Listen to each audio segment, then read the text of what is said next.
Joining us here on Gray but Not Old, the Imprints of Wisdom. We are honored to have our guest with us today, Lynda. Welcome, Lynda. Welcome. Blessed to be here with you. Thank thank you so much. We're going to start by asking you a question. Mhm. Can you talk about an adverse circumstance that at the time felt as if you would never make it through? Yeah, yes, that I would never felt like I would never make it through when my mother, my own mother, that was before the baby boomers, that she threw me out the house at 17. And because I wouldn't let her drive my fiance's car, of which I had to take his lunch to him at work. And they threw me out. And but I didn't believe in living without marriage, living together without marriage, and I hated my mother for doing that because I wasn't ready to leave before the wedding. So we lost contact for about 8 years. She looked all over for me. She kind of hit some of the spaces that she knew my friends, and she didn't know my church family. And so it tormented me because when I learned that as children we're supposed to honor, it doesn't say like, we're supposed to honor our parents, mother and father, for our days would be long, not theirs. It says nothing about them, but it says that my days would be long. Love and cherish them. And so when I learned that, I called my mother for um, a sit down, a meeting. And what she had said to me, she let me get everything I thought out. She let me get everything out. And in getting it out, uh, I had a long pause, and she said, "Are you through?" And she said, I said, "Yes." And she said, "Let me tell you something." And as you see me, we're looking at each other, looking like each other. She said to me, "I did the best I knew how." The Holy Spirit in me cracked my heart wide open because by then I was a parent.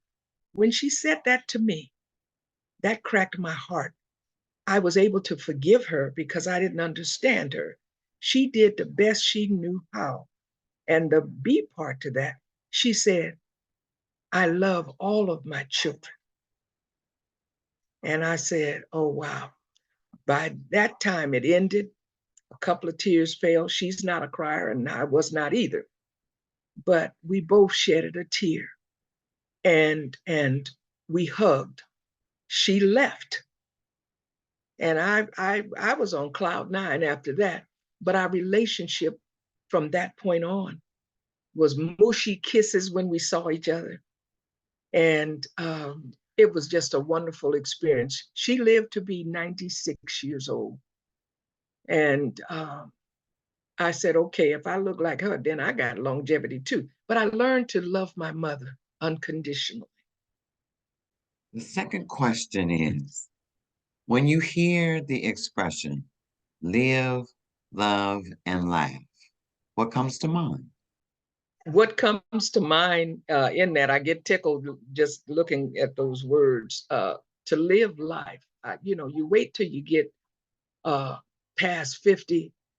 As a young person, I would not have known I to make it to 50. You didn't live half your life. I've learned that in order to live my life, I should have did that when I was 17. I did have a college scholarship to go, a full scholarship. And instead of uh, going to college at that time, I decided to get married and to live my life. When I got married, I didn't know who I was. When I got married, um, I barely knew the the colors that I like. I like blue. I like red.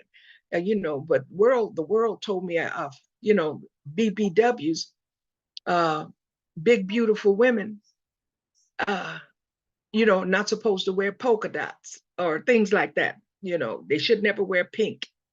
But what when in reflection, I should have went to college.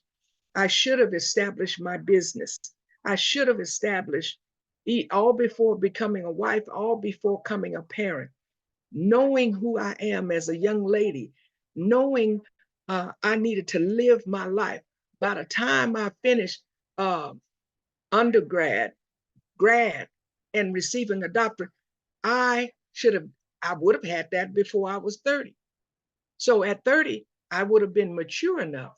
I knew my personality. I knew I had a temper, but I knew I didn't. If they had a saying back then: if you don't start nothing, and it won't be none.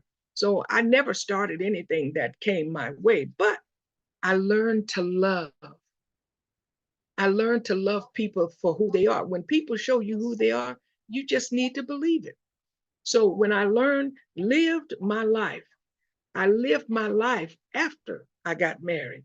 I lived my life after my divorce. I lived my life after becoming a parent. And in loving, when you have children, no matter what they do, you got to love those babies and love them, teach them, and learn them how to be respectful. And so the laughter part of that, um, I had become a jokester, just joking with people, making them laugh. I learned by way of the word that laughter is a good medicine. Live, love, and enjoy life. Laugh. One of my favorite comedians is Cat Williams. That's one of my comedians, and I don't like all the cursing and everything, talking bad, but what some of the things that he say are life, and you can't help but laugh at yourself because you can see yourself in those situations sometimes. So I love that about helping someone to learn, helping the younger generation to live, love, and laugh about things instead of crying, instead of saying woe is me, but live, love, and laugh. Our final question Mm. is, what is your treasured advisement to share with the younger? Two things is to listen to your elders. They have survived. If you use this example, when you're dealing with an adult or your mom or your dad, and you come in the room and you tell them what you did or you didn't do, it's amazing how they can look straight through you. Wisdom will tell you, uh, on the parent or the parental or the teacher or whatever. They've been there. They created that stuff. I told my son, man, I created everything you trying to do. You trying to outsmart me. You tried to outthink me. You tried to outdo me. But I've been there. I can recognize everything that you do just by looking at you. I can tell when you're lying. Those who uh, grew up like I did, I anybody over 25, I believe that they didn't know half the stuff. I was 16. Anybody over 25, I believe that they didn't know nothing. But oh, as I crossed 50 and my hair started going gray, I believe all that I have learned, I've learned through listening. The more I listen, the more I realize I didn't know anything. I am a constant learner. And a lot of people don't want to go into a classroom. I've had teachers challenge me because they knew I didn't study. They knew I didn't read. So if any advice that I have to give, learn to respect your elders, learn to listen to them because they have experience, and the experience that you have never obtained at your age or at your ages. So learn to listen, learn to love. Learn to be authentic. Learn to respect yourselves. Listen, love, and know who you are. God bless you. Joining us here on Brave But Not Old, the Imprints of Wisdom.